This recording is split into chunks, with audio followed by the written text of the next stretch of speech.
축복의 비밀 하신 말씀은 마태복음 제6장 19절에서 21절의 말씀입니다. 너희를 위하여 보물을 땅에 쌓아두지 말라. 거기는 좀과 동록이 해하며 도둑이 구멍을 뚫고 도둑질하느니라. 오직 너희를 위하여 보물을 하늘에 쌓아두라. 거기는 좀이나 동록이 해하지 못하며 도둑이 구멍을 뚫지도 못하고 도둑질도 못하느니라. 네 보물이 있는 그곳에는 네 마음도 있느니라. 아멘. 산상수훈 제 65번째 시간입니다. 오늘 말씀의 제목은 보물을 하늘에 쌓아두라 하는 말씀이 제목이 됩니다. 보물을 하늘에 쌓아두라. 보물 하게 되면은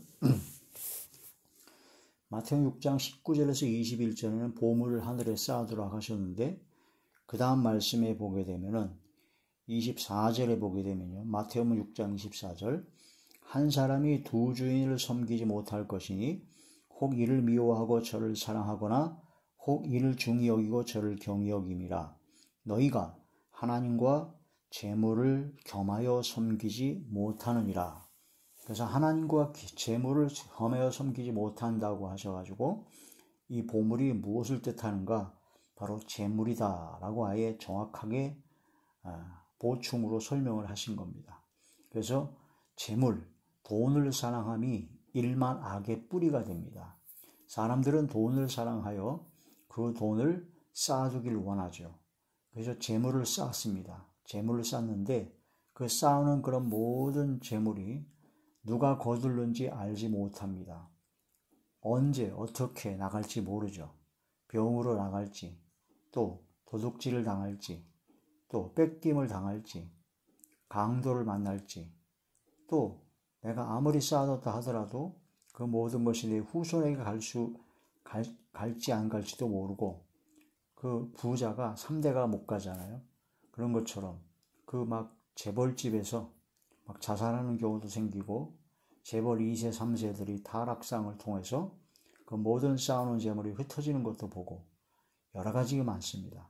그래서 보물을 하늘에 쌓아둬야지 바로 땅에 쌓아두면 안 된다 하는 그런 말씀이 되는 것이죠.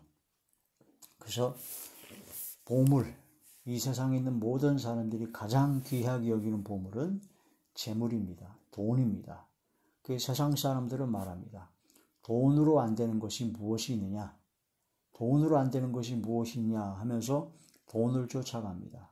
그래서 돈 때문에 모든 악을 행합니다. 그래서 돈이 시키는 대로 하는 돈의 노예가 됩니다.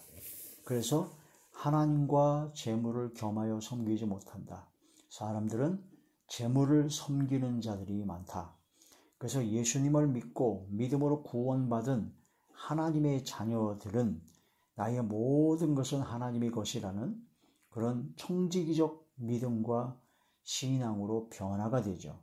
그렇게 변화되지 아니한 불신자들과 그런 자들은 바로 내 것입니다. 내가 쌓아놓고 내가 벌었으니까 내 것이다 라는 그런 마음을 갖게 되고 바로 돈을 사랑하게 되고 바로 하나님과 재물을 겸하여 섬기려고 그러고 또 어떤 경우에는 결국 하나님을 버리고 재물을 선택하는 경우도 많습니다. 예수님을 찾아왔던 그 청년이 어떻게 하면 영생을 얻겠습니까? 라고 구원과 영생에 대해서 물었습니다. 예수님께. 예수님께서 율법대로 부모를 공경하고 하나님을 사랑하고 이웃을 사랑하라. 그랬더니 그 청년이 자기는 어렸을 때부터 그걸 다 행했다고 했습니다. 그래? 그렇다면 네가 가진 재물을 다 가난한 자에게 나눠주고 너는 와서 나를 쫓아라. 그랬더니 그 청년이 돈이 많은 부자였습니다. 돈이 많은 부자였기 때문에 마음에 근심을 하고 예수님을 떠나간 겁니다. 예수님과 돈, 예수님과 재물 둘 중에 누굴 섬겼느냐? 재물을 섬긴 겁니다. 예수님을 버린 거죠. 그 반대로 이제 삭개오가 있습니다. 삭개오는 세리장을 통해서 돈을 아주 악착같이 모았던 사람입니다. 근데 그 삭개오가 예수님을 만나 뵀습니다. 그때 너무나 기쁜 나머지 자기의 전 재산의 절반을 털어서 가난한 이들에게 주겠사오며 내게 남에게 토색하거나 도적질하거나 뭐 그런 것이 있으면 제가 4배를 변상하겠습니다. 라고 예수님 앞에 서원을 한 거죠. 그때 예수님께서 구원이 이 집에도 이르렀다. 이 사람도 아브라함의 자손이다 라고 하시면서 구원의 약속을 하신 것입니다. 이 삭개오 같은 경우가 있고 부자 청년 같은 경우가 있습니다. 당신은, 우리는, 나는 부자 청년인가 아니면 삭개오 같은 경우인가, 나를 선택해야 되고 나를 돌아봐야 됩니다. 그래서 재물과 하나님을 동시에 섬기지 못한다. 우리는 돈을 사랑하면서 하나님을 사랑한다고 말할 수 없다. 그래서 보물을 땅에 쌓아두려고 하는 자들은 세상 욕망과 세상적인 정욕적인 마귀적인 삶을 살 수밖에 없다. 그러나 우리는 보물을 하늘에 쌓아두고 하나님의 뜻과 하나님의 말씀대로 살아가는 삶이 되어야 된다는 거죠. 진짜로 구원받은 하나님의 자녀는 보물을 하늘에 쌓아둡니다. 자, 마태복음 제6장 본문의 말씀을 다시 보시게 되면요. 6장 19절 너희를 위하여 보물을 땅에 쌓아두지 말라. 거기는 좀과 동록이 해하며 도둑이 구멍을 뚫고 도둑질하느니라. 이 말씀은 진짜 믿음으로 구원받은 하나님의 자녀들에게만 주시는 말씀입니다. 믿음이 없고 구원받지 못한 사람들은 이 말씀을 믿을 수가 없죠. 그냥 땅에 은행에 넣어놓고 아니면 금으로 바꿔서 자기 금고를 엄청나게 튼튼하게 만들어서 숨겨놓고 땅에 쌓아두고 악착같이 재물을 쌓아둔 사람이 얼마나 많습니까? 그런 사람들에게는 해당 사항이 없는 겁니다. 진짜 믿음으로 구원받은 하나님의 자녀들에게 하나님께서 말씀하시는 거죠. 하늘에 계신 우리 아버지여 라고 기도하라 하신 예수님의 말씀처럼 하나님을 아버지라고 부르시는 사람에게 보물을 땅에 쌓아두지 말아라. 거기는 좀과 동록이 해하며 도둑이 구멍을 뚫고 도둑질하느니라. 좀은 좀벌레가 돼가지고 그 옷이라든가 그런데 이제 막 그 좀 먹다라고 하죠. 그 옛날에는 재물, 보물 중에 값비싼 옷이 외투, 가죽옷 그런 것이 있었습니다. 뭐 지금도 명품 옷 같은 경우도 그렇죠. 그 다음에 동록은 구리 표면에 끼는 녹이 쓴다라고 하는 겁니다. 녹이 쓰는 것이죠. 좀과 동록이 해하며 도둑이 구멍을 뚫고 도둑질하느니라. 보물을 땅에 쌓아두게 되면 그렇게 된다라는 거죠. 오직 너희를 위하여 보물을 하늘에 쌓아두라. 거기는 좀이나 동록이 해하지 못하며 도둑이 구멍을 뚫지도 못하고 도둑질도 못하느니라. 네 보물이 있는 그곳에는 네 마음도 있느니라. 이게 핵심입니다. 보물이 있는 곳에 마음이 있다. 그래서 하나님께 하늘에 마음을 두라는 겁니다. 세상 돈이나 세상적인 욕망과 정욕적인 세상적인 모든 삶 속에 마음을 두지 말고 돈을 사랑하지 말고 마음을 두지 말고 하나님만 사랑이 된다. 주님만 사랑이 된다. 이 마음을 하나님께 드리라는 거죠. 그래서 우리가 하나님께 진짜 믿음으로 구원받은 하나님에서 믿음의 척도, 믿음을 알아볼 수 있는 것은 하나님께 드리는 헌금과 예물을 보면 알 수가 있습니다. 어떤 마음으로 하나님께 헌금과 예물을 드리는가? 그것을 알아봐야죠. 인색하거나 억지로, 아까운 마음으로, 남의 체면 때문에 억지로 헌금을 하는 사람은 그건 진정한 마음이 없는 거예요. 믿음이 없는 겁니다. 그러므로 진짜 하나님께 드릴 때 적은 금액이라도 감사하는 마음으로, 기쁜 마음으로, 즐거운 마음으로 나의 마음을 드리는 거죠. 그래서 하나님께 드리는 헌금은 마음을 드리는 것이다. 마음을 드리는 것이다. 나의 마음이 어떤 마음인가? 우리가 11조를 하거나 감사헌금을 하거나 헌금을 할 때 마음에 정한 대로 합니다. 금액을 정할 때 내 마음에 정한 대로 자원함으로 스스로 자원함으로 하나님께 감사함으로 드려야 되죠. 이게 마음에 정해야 돼요. 금액을 정해야 돼요. 그러면 내가 11조나 감사나 그런 모든 헌금과 예물을 드릴 때 금액을 정하는 기준이 어디 있습니까? 기준. 어떤 신학 교수님이 말씀하셨더라고요.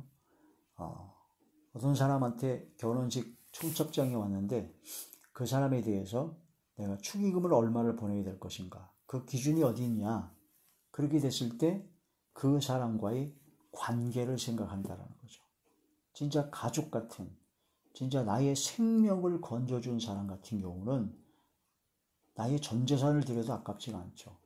그리고 내 가족, 내 형제, 내 친구도 진짜 깊은 우정을 나눈 친구한테는 큰 금액을 줄 겁니다. 근데 생전 연락도 안 하다가 갑자기 자기 자녀가 결혼한다고 진짜 수십 년 만에 연락이 왔다? 그렇다면 그 사람한테, 그 친구한테 내가 축의금을 얼마 할 거냐. 뭐 지금 한 최소금이 한 5만 원이니까 한 5만 원 하고 말겠죠. 안 할 수는 없으니까. 안 하고 싶었을 겁니다.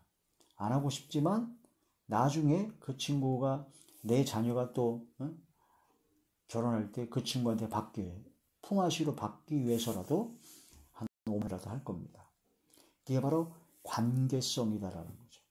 하나님께 헌금과 예물을 드리는 그런 모든 금액을 정하고 그 드리는 그런 모든 것은 그 마음입니다. 하나님과의 관계가 어떤 관계냐가 중요하다는 거죠. 11조를 드릴 수 있는 마음, 감사와 선교 헌금과 하나님께 드리는 모든 헌금과 예물은 하나님과의 관계가 나와 어떤 관계인가를 결정하는 것이다 라고 볼 수가 있습니다. 자, 재물을 쌓으나 누가 거둘는지 알지 못합니다. 세상 사람들은 그런 재물을 쌓게 되죠. 시편 제 39편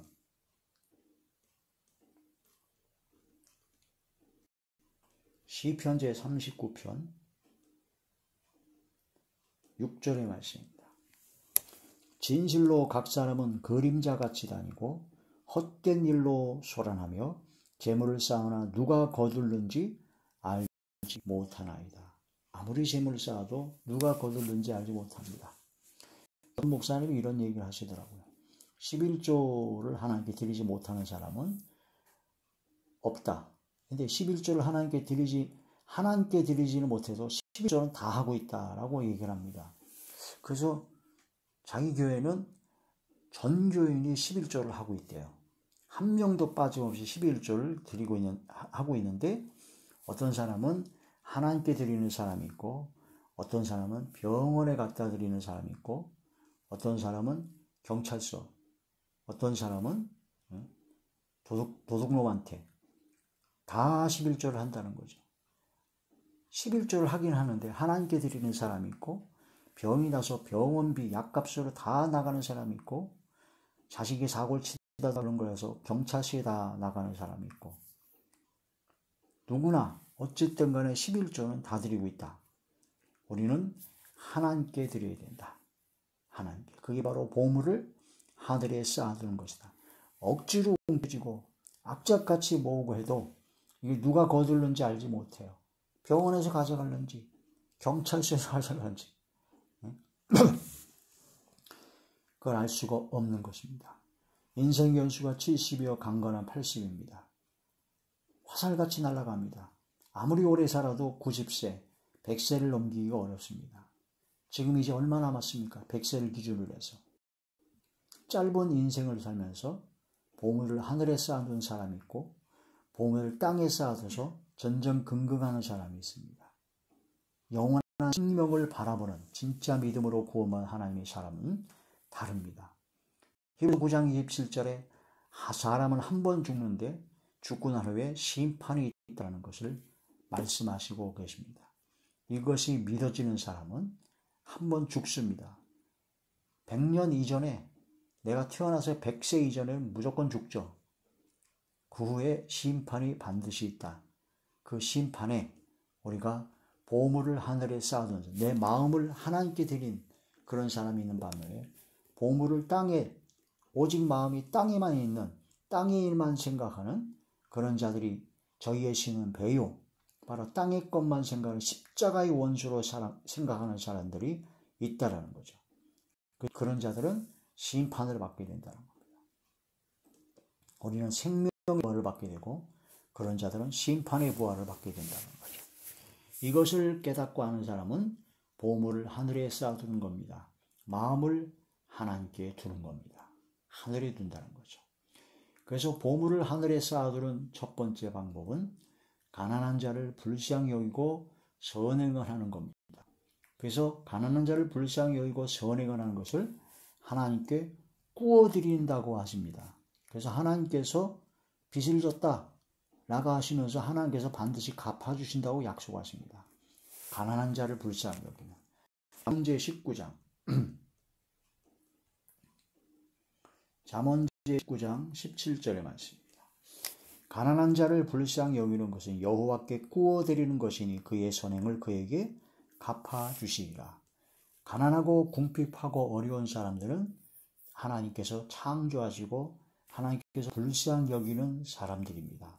그래서 가난한 자를 불쌍히 여기면 선행하는 그런 사람들은 하나님께서 갚아주겠다라고 약속을 하시는 겁니다.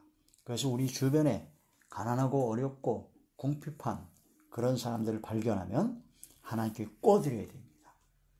하나님께서 반드시 갚아주신다 그랬거든요. 하나님께서 어떻게 갚아주시냐. 내가 한 10만 원을 가난한 자를 위해 썼어요. 그럼 하나님께서 10만 원을 갚아주실까요? 아닙니다. 하나님께서는 이자가 엄청납니다. 마태오 보면은 바로 좋은 땅에 뿌렸을 때 30배, 60배, 100배입니다. 1000배, 10,000배 엄청나게 이자가 셉니다. 하나님께서는 상상할 수 없을 정도로 엄청나게 채워주십니다. 그래서 가난한 자를 보살피는 자에게 크게 세 가지로 하나님께서는 갚아주겠다고 약속하십니다. 첫 번째는 뭐냐면 재앙의 날에 건져주십니다. 막 재앙이 오고 어려움이 오고 막 그럴 때 하나님께서는 건져주시죠. 지켜보호하여 주십니다. 두 번째, 이 세상에 살면서도 복을 받게 해줍니다. 하는 모든 일에, 손이 닿는 모든 일에 복을 주시겠다고 약속하셨습니다. 또 세 번째로 하나님께서는 병이 들었을 때, 병 들었을 때마다 고쳐주신다고 아예 약속하십니다. 가난한 자를 보살피는 자에게. 가난한 자를 보살피는 자, 불쌍히 여기고 보살피는 자가 바로 하나님께 구워드리는 것이라는데 하나님께서 갚아주시니도 어떻게 갚아주느냐? 내가 한 10만 원, 100만 원을 썼는데 하나님께서는 10만 원, 100만 원만 갚아주는 것이 아니라 재앙의 날에 건져주신다요. 그러니까요. 재앙의 날에 건져주시는 건 이건 100만 원, 1000만 원, 1억, 100억, 몇 조가 들어가도 안 되는 겁니다. 천재지변의 재앙의 날에 어떻게 건짐을 받습니까? 전쟁과 그런 여러 가지 모든 날에 건짐을 받기가 어렵죠. 세상에서 복을 받습니다. 병을 고쳐주신다는 거죠. 시편제 41편 시편제 41편 1절에서 3절입니다. 가난한 자를 보살피는 자에게 복이 있으며 재앙의 날에 여호와께서 그를 건지시리로다. 여호와께서 그를 지키사 살게 하시리니 그가 이 세상도 복을 받을 것이라. 주여 그를 그 원수들의 뜻에 맡기지 마소서. 여호와께서 그를 병상에서 붙드시고 그가 누웠을 때마다 그의 병을 고쳐주시나이다. 아멘. 가난한 자를 보게 되면 쓸 것을 넉넉히 구워자라고 하셨습니다. 아끼는 마음을 갖지 말고 그러면 모든 일과 손이 닿는 모든 일에 복을 주신다고 약속하셨습니다. 신명기제 15장 신명기제 15장 7절에서 10절의 말씀. 내 하나님 여호와께서 내게 주신 땅 어느 성읍에서든지 가난한 형제가 너와 함께 거주하거든 그 가난한 형제에게 네 마음을 완악하게 하지 말며 네 손을 움켜쥐지 말고 반드시 네 손을 그에게 펴서 그에게 필요한 대로 쓸 것을 넉넉히 구워주라. 삼가 너는 마음에 악한 생각을 품지 말라. 곧 이르기를 7째 해 면제년이 가까이 왔다 하고 네 궁핍한 형제를 악한 눈으로 바라보며 아무것도 주지 아니하면 그가 너를 여호와께 호소하리니 그것이 네게 죄가 되리라. 너는 반드시 그에게 줄 것이요 줄 때는 아끼는 마음을 품지 말 것이니라. 이로 말미암아 네 하나님 여호와께서 네가 하는 모든 일과 네 손이 하는 모든 일에 내게 복을 주시리라. 아멘. 하는 모든 일과 손이 닿는 모든 일에 복을 받을 수 있는 비결, 바로 가난한 형제를 도와주는 겁니다. 아끼는 마음 없이고. 절기를 지킬 때 이스라엘 민족은 성경에 7가지 여러 가지 절기가 있습니다. 유월절, 무교절, 여러 가지 화목, 그 모든 절기를 지킬 때 제사를 드립니다. 속죄제도 드리고 화목제물도 드리고 또한 번제도 드리고 속건제도 드리죠. 그래서 그런 모든 제사를 드릴 때 제물을 하나님께 드립니다. 그 제물을 드릴 때 번제같이 완전히 불태우는 것 외에는 다 하나님께 드리고 나머지를 레위인, 제사장, 그 다음에 그런 모든 사람들이 나눠서 먹습니다. 즐거워합니다. 그때 절기를 지킬 때 자녀들과 아이들과 같이 먹고 또 레위인, 객, 고아, 과부의 이 4가지 계통의 사람과 꼭 반드시 함께 먹으라고 했습니다. 레위인은 이스라엘 민족 12지파 중에 11지파는 자기 땅이 있어서 기업이 있습니다. 그러나 레위인은 하나님의 성전에 하나님의 성막에서 하나님의 일을 주의 일에 전념하는 사람들에게 바로 레위인이라고 하죠. 지금으로 말하면 목사, 그 다음에 전도사, 교회 직원들을 선교사, 그런 분들을 말합니다. 그런 레위인들을 항상 그 절기를 지키고 제물을 나눠 먹을 때 꼭 들어갑니다. 첫 번째로 꼭 들어갑니다. 그게 왜 그러냐면 기업이 없어요. 하나님의 일을 하기 때문에 하나님께 드려진 것으로 먹고 살아야 됩니다. 그래서 레위인, 목사와 전도사와 선교사와 또한 교회 직원들, 그런 분들은 하나님께 드려진 헌금과 예물을 가지고 생계를 유지하며 또한 주의를 할 수 있는 그런 것을 하게 되죠. 그래서 구약시대 때 제물을 드리는 그 용도가 딱 3가지인데, 첫 번째는 주의 성전에서 일하는 사람들의 생계 유지, 그 다음에 2번째가 성전의 계수 보수하는데, 그 다음에 3번째가 가난한 자를 구제하는 데 쓰게 되어 있습니다. 지금도 교회에서 하나님께 우리가 11조와 감사와 그런 모든 헌금과 예물을 드릴 때 그 쓰여지는 용도는 딱 3가지입니다. 첫째, 교회에서 교회 일에, 주의 일에, 하나님 일에 전적으로 다른 일을 하지 아니하고 교회 예배를 돕고 하는 모든 일을 하는 목사와 전도사와 교회 직원과 선교사들, 그런 분들에게 먹고 살 수 있는, 생계를 유지할 수 있는 생계비로 나갑니다. 우리가 국가에 세금을 내면은 국가 공무원들이 그 세금을 갖고 먹고 살잖아요.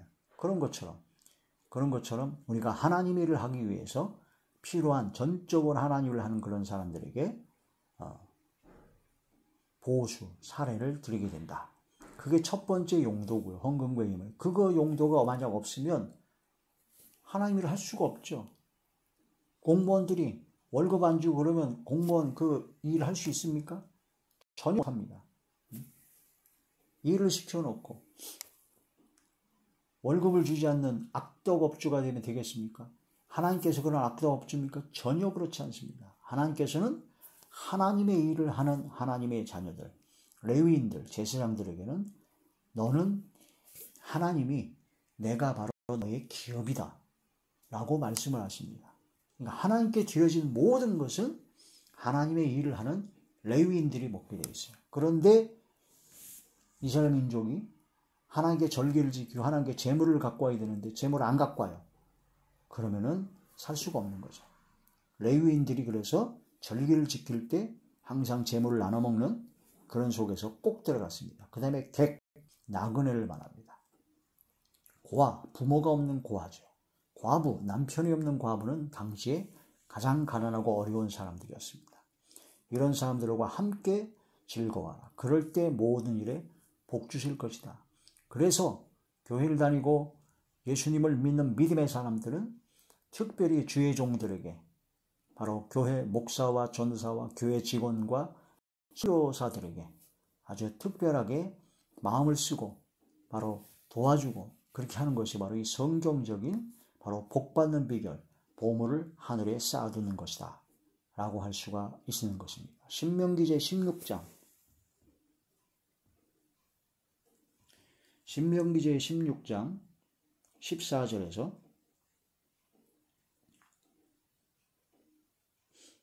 15절의 말씀입니다.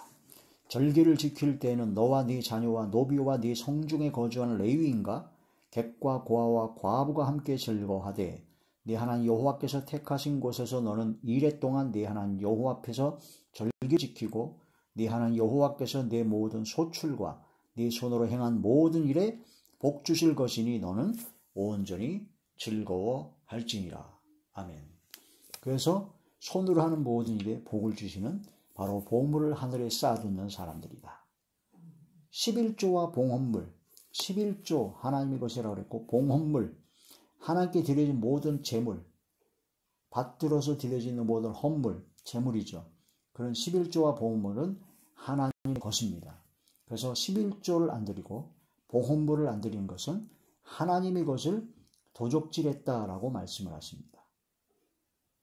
11조와 봉헌물을 하나님께 드려서 하나님의 집에 양식이 있게 하라. 그래서 하나님의 집에서 일을 하는 하나님의 종들에게 먹을 양식을 확보해 주시는 겁니다. 그런데 11조와 봉헌물을 이스라엘 민족이 말라기 시대 당시에 안 드렸어요. 그러니까 절기를 지키지도 않았고 제물을 하나님께 드리지 않았습니다. 그래서 레위인들, 제사장들이 먹고 살 수가 없었어요. 그래서 다 뿔뿔이 터서 다른 일을 하게 됐습니다. 그러다 보니까 하나님의 집에서 하나님께 속죄제를 드리고 화목제를 드리고 하나님께 영광 드려야 되는데 그런 일을 할 사람들이 없었다는 겁니다. 지금도 교회에서 성도들이 11조도 안 하고 감사 헌금도 안 하고 예물도 믿음으로 구원받았다고 하면서 그렇게 하니까 교회가 재정이 열악합니다. 가난하고 어렵습니다. 그래서 가난한 개척교회, 재정이 풍족하지 못한 교회는 목사님들이 선교사들이 대리운전 나가고 세상 일을 해가지고 먹고 사는 그런 경우가 있었죠. 그래가지고 결국은 교회가 재정이 열악하게 되면 일단은 주일을 하기가 어렵습니다. 일주일 내내 다른 세상 일하고 일주일에 한번 교회 와가지고 예배인도 하고 말씀 잘하는데 그게 무슨 영역과 영권이 있겠습니까? 일주일 내내 새벽자단 쌓고 저녁에 기도하고 항상 재단을 떠나지 아니하고 기도하고 또 성도들 신방하고 성도들 한 사람 한 사람 놓고 기도하고 말씀을 기도하면서 충분히 준비해서 말씀을 전하고 그런 게 하는 게 주의 일인데 그리고 일반 성도들은 각자의 사업장에서 일하고 그 수익의 11조를 드리고 감사헌금과 선교헌금을 드리는 것인데 그런 걸 통해서 이런 교회가 운영이 되고 그런 모든 게 다 운동이 되는 겁니다. 그걸 깨닫지 못하고 11조나 감사나 그런 거에 대해서 아주 인색하고 내가 11조 감사헌금을 드리는 게 헌금 드리는 게 내가 목사 먹게 살리고 있다. 그런 몰상식한 내가 교회에 바친다. 하나님께 드리는 겁니다. 하나님께 드려진 헌금과 예물을 하나님의 일은 하나님의 종들이 사용하는 것입니다. 그게 첫 번째. 그 다음에 교회에 여러 가지 수리하고 개축하고 그런 거에 필요한 거기에 쓰는 것이고 세 번째가 가난한 이들을 구제하는 겁니다. 교회에서. 그 세 가지 용도가 교회에 하나님께 드리는 모든 헌금과 예물의 용도입니다. 그래서 우리가 성도들은 11조나 감사헌금 그런 모든 것은 하나님께 바치는 것이 아닙니다. 목사에게 주는 것이 아닙니다. 교회라든가 그런 거 주는 것이 아닙니다. 하나님께 드리는 겁니다. 하나님께 드리는 봉헌물이 되어야 됩니다. 그래야지만이 하나님의 집에 양식이 있게 하는 것이고 하나님께서 받으시고 하나님께서 받으셔서 하나님께 드려진 그 예물을 하나님의 일을 하는 하나님의 종들이 적절하게 사용을 하는 것이죠. 자, 말라기서 3장. 말라기서 3장 8절에서 10절의 말씀. 사람이 어찌 하나님의 것을 도둑질하겠느냐? 그러나 너희는 나의 것을 도둑질하고도 말하기를 우리가 어떻게 주의 것을 도둑질하였나이까 하누도다. 이는 곧 11조와 봉헌물이라. 하나님 앞에 11조를 드린 것과 봉헌물, 하나님께 절기를 지키고 제물을 드리는 화목제 제사를 드릴 때 드리는 모든 제물, 그것이 바로 봉헌물입니다. 그 11조와 봉헌물은 바로 하나님의 것이다라는 거죠. 그런데 자기 수익의 11조를 안 드리는 거. 하나님이 그것을 도둑질했다고 말씀하십니다. 어떤 사람들이 요즘 많은 사람들이 이건 구약의 말라기 선지자 당시에 있었던 일이고 지금은 신약에 들어서 그런 해당 사항이 없다. 그러면서 11조를 안 해도 된다. 11조 할 필요가 없다. 그런 착각을 하는데 그런 거라면 성경이 이렇게 나올 수가 없죠. 예수님께서는 구약의 율법을 폐하러 온 거야. 율법을 완성하러 오셨습니다. 그래서 살인하지 말라 하신 구약의 율법을 완성하기 위해서 예수님께서 말씀하시기를 형제를 미워하는 마음, 분을 내는 미라는 놈이라는 그런 악한 것도 다 살인죄와 같다. 그래서 마음으로부터 있는 살인까지도 하지 말라라고 율법을 완성시키셨습니다. 구약의 하나님이 그것을 도둑질하는 것이 바로 도둑질하지 말라. 하나님 걸 도둑질하려 말아야 되는데 구약의 율법인데 신약에 와서 예수님께서는 이 말씀을 완성시켰습니다. 마태복음 23장 23절에 11조를 철저히 드렸긴 드리는데 바로 의와 인과 신, 하나님께 대한 믿음, 하나님께 대한 하나님을 의지하고 하나님의 말씀에 순종하고 정의를 행하고 긍휼을 베푸는 인자함을 베푸는 그런 율법의 가장 중요한 그 의미를 행하지 않고 그러니까 선을 행하고 나눠주고 불쌍히 여기고 가난한 자를 불쌍히 여기고 도와주는 긍휼과 공의와 믿음을 버리고 11조만 계산해서 헌금만 약삭빠르게 계산해서 체면 때문에 그렇게 드리는 바리새인과 서기관들에 대해서 주님께서는 화 있을진저 외식하는 자들이라고 말씀하셨고 예수님께서는 말씀하시기를 이것도 행하고 저것도 행하라. 그래서 하나님 앞에 드릴 때 11조를 철저히 드리고 또한 긍휼과 자비와 또한 공의와 믿음으로 그런 마음의 중심으로 드려야 된다라고 말씀을 하셔서 율법의 완성을 이루신 겁니다. 그 11조를 하지 말라고 한 적도 없고 11조와 그런 모든 그 마음의 중심으로 드리는 것을 함께 드려야 된다고 분명하게 말씀하셨죠. 또한 구약시대 때는 11조 10분의 1만 하나님의 것이라고 생각하는 것이 있었는데 신약에 와서는 청지기적 믿음으로 나의 모든 것은 다 하나님의 것입니다. 예수님께서 영원한 불과 유황으로 타는 지옥불에 떨어질 나를 대신해서 십자가를 지셔서 이제 나의 모든 것은 주님의 것입니다. 나의 재물, 나의 지혜, 재능, 나의 모든 건강, 나의 모든 것은 다 주님의 것입니다. 그리스도의 것입니다. 그러니까 11조만 하나님의 것이 아니란 얘기예요. 10의 10 전체가 다 하나님의 것입니다. 하나님의 것을 내가 쓰고 있는 거예요.